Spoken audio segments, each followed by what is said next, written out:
Ladies and gentlemen, from Addison, Alabama, a full-service blues band since 1962, James Harman!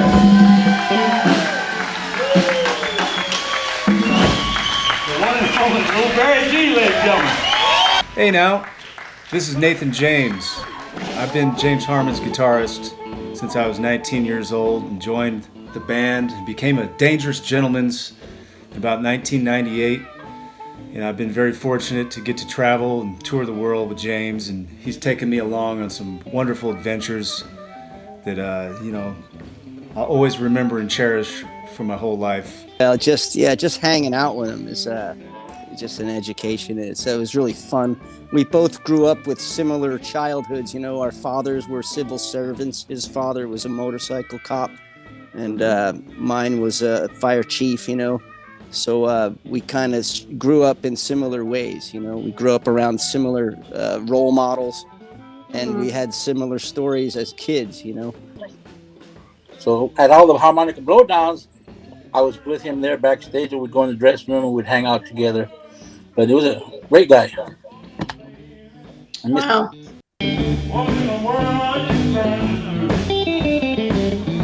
James knew that whatever I was playing the blues, and I was playing his songs and supporting his stories. Because that's how I always saw James, as a storyteller. His lineage, I always saw goes all the way back to that caveman, you know, in front of a fire with his shadow being cast on the wall, telling stories. And with James, that's where he was coming from, kind of a universal storyteller, using his music and the blues as a means to do that. You know, he'd done a lot of gigs in Florida, and he'd done a lot of gigs in the Southeast, and he traveled a lot. And of course, he did a lot of gigs overseas. You know, they loved him in Europe, and so, you know, I think he's done gigs in like 33 different countries. James was a true original. He was a guy that he epitomized that whole blues vibe and took it to another place.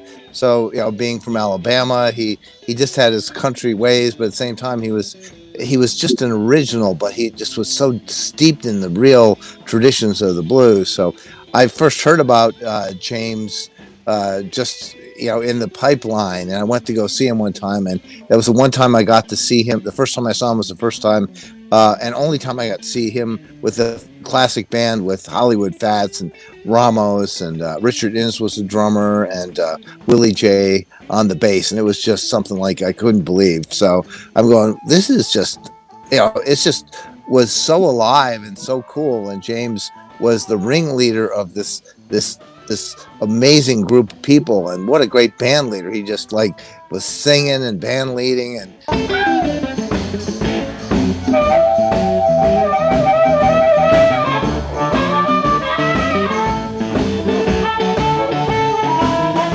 I think that my favorite memory is when he would record with us, and he having James Harman in the studio while you're recording is just like having your mentor egging you on from behind the control panel and making funny faces, and you know, it was always good to have him there. You know, that's the thing I could say. James was just so supportive in that way. If he liked you, it was easy. It was an easy hang, you know. Anytime I'm driving late at night, I think of James Harman, because he and I have spent some time doing so, and it's just it's just like his spirit's there when I'm driving long distances. And every time I see that moon, you know, he sings a lot of songs about the moon, and Lonesome Moon Trance is one of my favorite records that he did, and one of my favorite songs that he's done. And all the great players that he's hired over the years, he really had an influence on me, how to run a band and hire the very best guys that you can, and keep it light, keep it interesting and fun, and have a good time at it, you know. So that's what James Harman was about for me. and we loved that guy. There was a place in my heart for him always, no matter what band I was in. I always gave him respect and let people know that that's where I started, and that was my mentorship, and I never would forget that. You know, that he really gave me that start. And I told him, I said, there wouldn't be any Kid Ramos without you. You know, he said, well, he said, you honored the gift. You had a gift and you honored the gift. And that meant a lot. And he's going to be missed, you know, by a lot of people, man, that knew him like I knew him. And he was one of a kind. He was a character and a half. And God bless James Harman. And he had so many stories to tell that, you know, could fill several books in stories like, you know, hanging out with Otis Redding on his tour bus and going to see Bobby Blue Bland and little Junior Parker being the only white face in the audience in the early 60s and just like crying as he'd be watching this amazing music go down. And, you know, it was just a heavy experience getting to travel with James and spend so much time with him.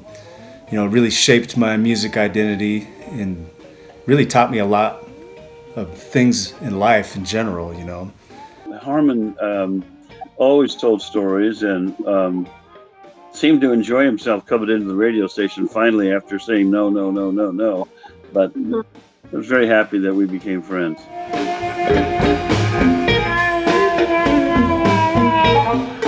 James Harman was boy, what a gentleman, what a great guy. He was one of the first people that our little group of musicians met. That was he was older than all of us by a couple years, and he had been around the block a few times, and he'd had bands, and he'd made records, and he had a marvelous record collection, like I said.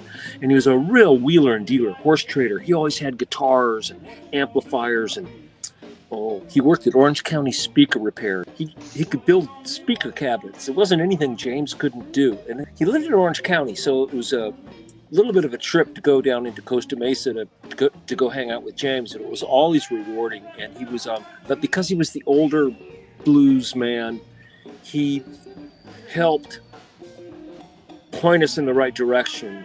Dave Alvin's first guitar was purchased by James Harman for Dave Alvin. It was a thrift store special, you know, a Fender Mustang. Yeah, the gigs are one thing. You know, we all love doing gigs together and being on stage is fun and all. But with James Harman, it was about the hang before and after and on the way to the gigs. You know, you got much more out of that with him than actually doing the gigs. The gigs were the easy part, you know. But getting to them and lugging all the gear in and dealing with electronics and gear, that's a hassle. And he was fun to hang out with while you're trying to do all that stuff. So it's always just fun sitting in the car, watching everyone run around and just talking. That he's one of the last guys that, you know, had that bond between the older cats and who is now out there playing. He was kind of like one of those middlemen guys that got to see it all and got to play with all those cats. Mm-hmm. And I really, you know, am fond of the opportunity that I had with James. He was a good man. He was like a father figure to us, and he was a contemporary, but he had all the experience, and he had the bands. He always had a great band. He had a band that had Bill Bateman, Phil Alvin, Willie J. Campbell, and James Harman that became the Blasters.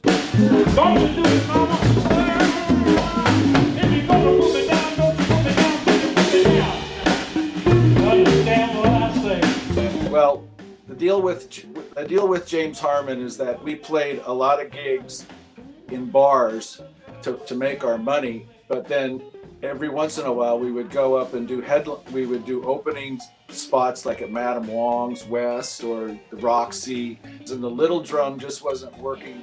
The 22-inch drum wasn't working so well, so I went to the local music store and we went in the basement and we found this old drum, and it was pretty big, but it was the coolest one. So I had this Ludwig Blue Sparkle 32 by 16-inch bass drum, and when I first brought it to rehearsal at James's house, I rolled it in the front door and everybody started laughing. And then I dove on top of the drum and I rolled over in front of the drum and did a somersault.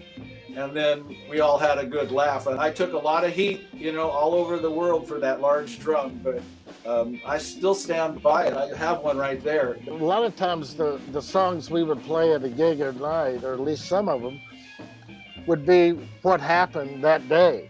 We were on the road, and James and I, both being from the South, have a affinity for grits. But we ordered them in the wrong place, somewhere in Oregon or Washington. We ordered grits, and we got these runny bowls of grits, and just sacrilege as far as any grit eater goes. But we got to the gig, and we're about halfway through this song that I'd never heard of before, and he starts singing about runny grits. And we did probably a 10-minute song about getting runny grits, and and the foolishness of ordering grits in a Denny's, at least in a Denny's in Washington, But if it wasn't for Barry, I wouldn't have met James. That's life-changing.